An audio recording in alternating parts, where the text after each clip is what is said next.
Okay, so Deku basically has another quirk right now. I don't mean it exactly like that, like as in, oh, he's been hiding a quirk this whole time. Nah. Basically, he can what's the word? He can access the previous quirks of the previous One for All users. Now, this is pretty sick. Let's get straight into My Hero Academia chapter 212 because for one, um, it's so awesome like when a theory's confirmed. By the way, guys, if you do hear a bit of background noise, I had to open the window. It's a bit hot in here. I'm also a little bit under the weather. So do you know like when you feel hot and cold at the same time? It's one of them ones. So like my skin is just feeling like it's burning right now. But I'm kind of cold at the same time. But we move. Let's talk about this chapter anyway. So yeah, I'm basically really happy because this guy at the end, he looks like Hellboy basically. He's like to Deku, oh, you're doing it wrong, you know, just try harder. And like, it's so annoying when someone says that, like, yeah, I am trying.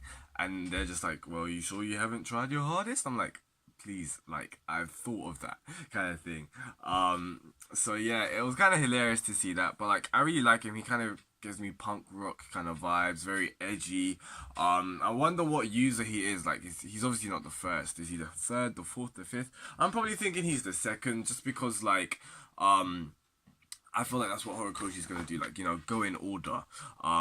Which is kind of intriguing because if he is going in order, why didn't he start with the original one for all user? So is it gonna be just random, like the which order and which user he interacts with first?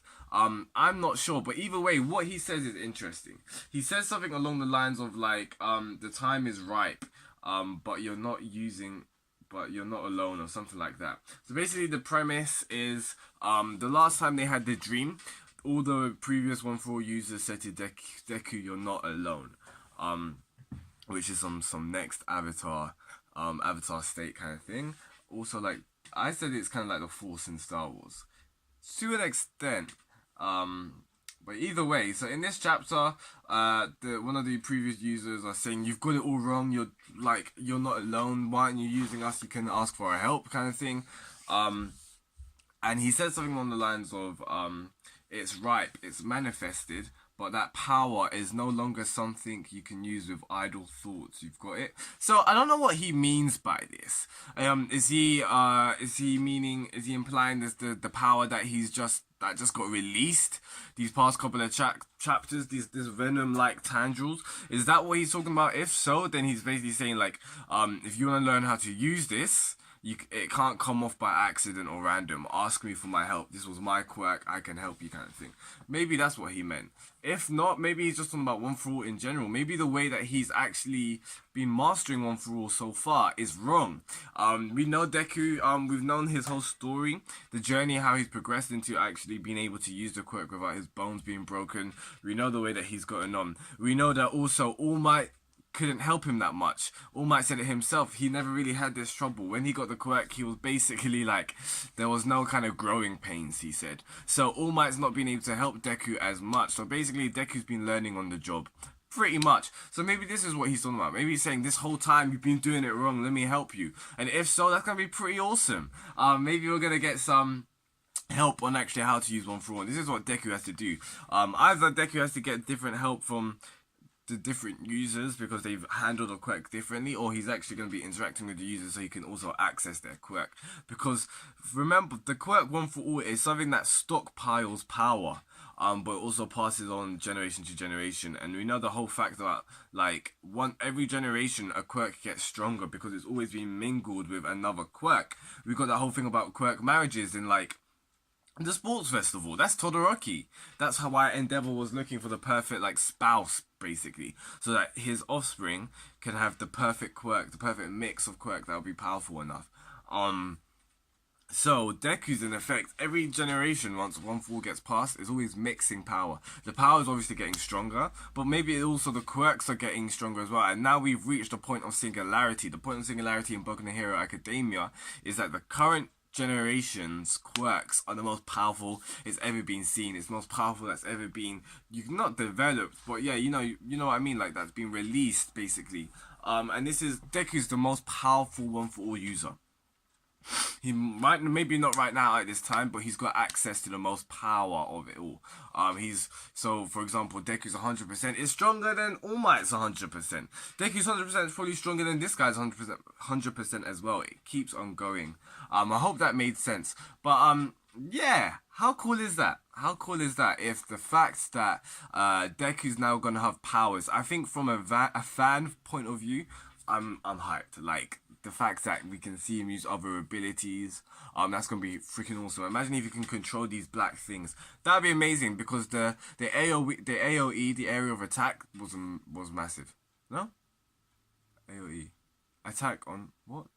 I can't remember what it, flip it, forget it. But either way, like the attack, the area that it was covering was mad.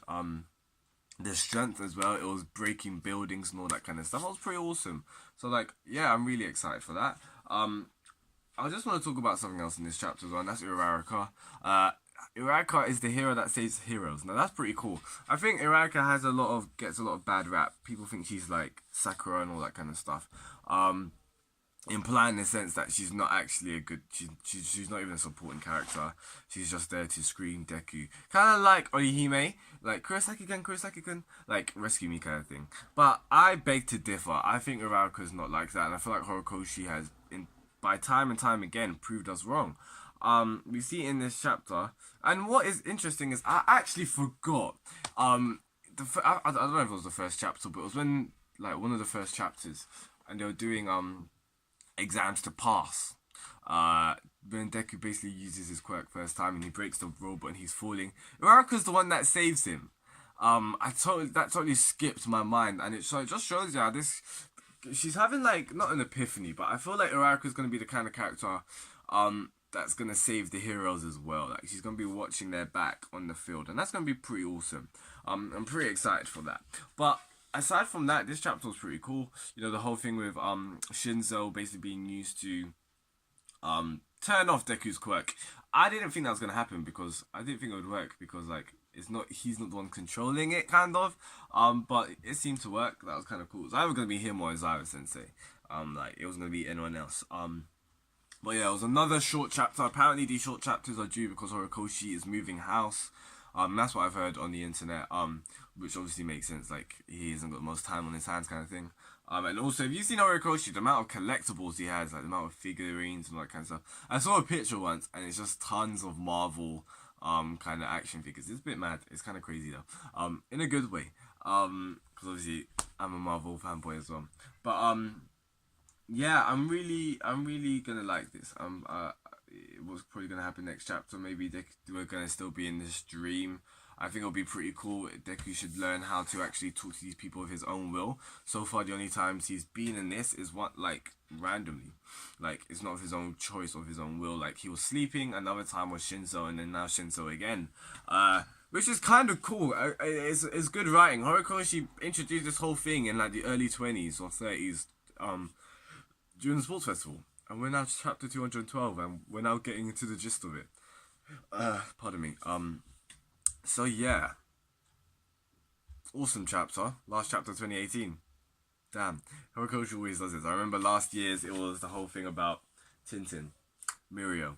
So like we know, apparently I've been hearing rumors of the next arc of Boku no Hero is gonna be mad. Like it's gonna be crazy.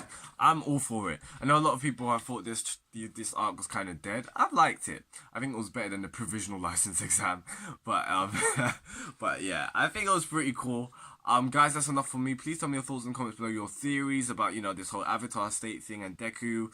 Is he going to be able to access all the other quirks? Or can it be like all for one? All for one has a load of quirks. He'll have something similar as well. So guys, please tell me your thoughts in the comments below. Understand. Peace out. If you're new to my channel, subscribe to weekly reviews of Boku no Hero Academia. Peace out, guys, and goodbye.